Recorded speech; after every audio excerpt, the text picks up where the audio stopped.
पद्मनी एकादशी व्रत कथा। अधिक मास में आने वाली एकादशियों का विशेष महत्व है। इन एकादशियों का व्रत करने के साथ साथ कथा भी जरूर पढ़नी या सुननी चाहिए। पद्मनी एकादशी।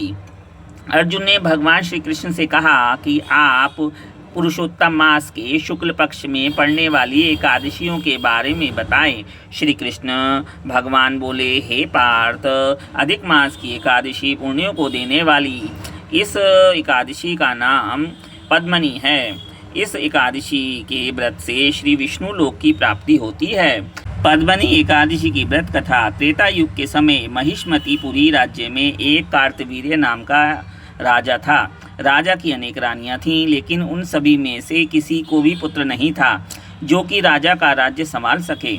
इस बात को लेकर राजा बहुत चिंतित रहता था। राजा ने देवता, पितृ, सिद्ध और अनेक चिकित्सकों आदि से पुत्र प्राप्ति के लिए प्रार्थना की, लेकिन राजा के सभी प्रयास असफल रहे।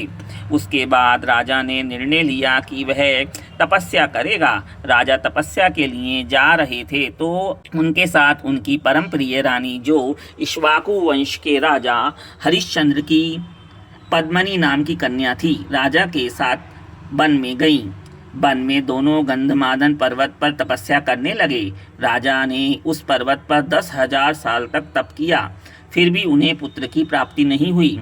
तब रानी कमलनयनी पद्मनी से अनसुईया जी ने कहा कि 12 महीनों में से भी अधिक महत्वपूर्ण पुरुषोत्तम मास होता है, जो 32 माह पश्चात आता है। इसमें द्वादशी युक्त पद्मनी शुक्ल पक्ष की एकादशी का जागरण समेत व्रत करने से भगवान प्रसन्न होते हैं और तुम्हारी मनोकामना को पूर्ण भी करेंगे।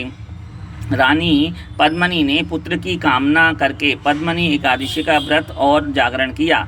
इससे भगवान विष्णु प्रसन्न हुए और उन्हें पुत्र की प्राप्ति का वरदान दिया। राजा कार्तवीर्य और रानी पद्मनी को बहुत बलवान पुत्र प्राप्त हुआ।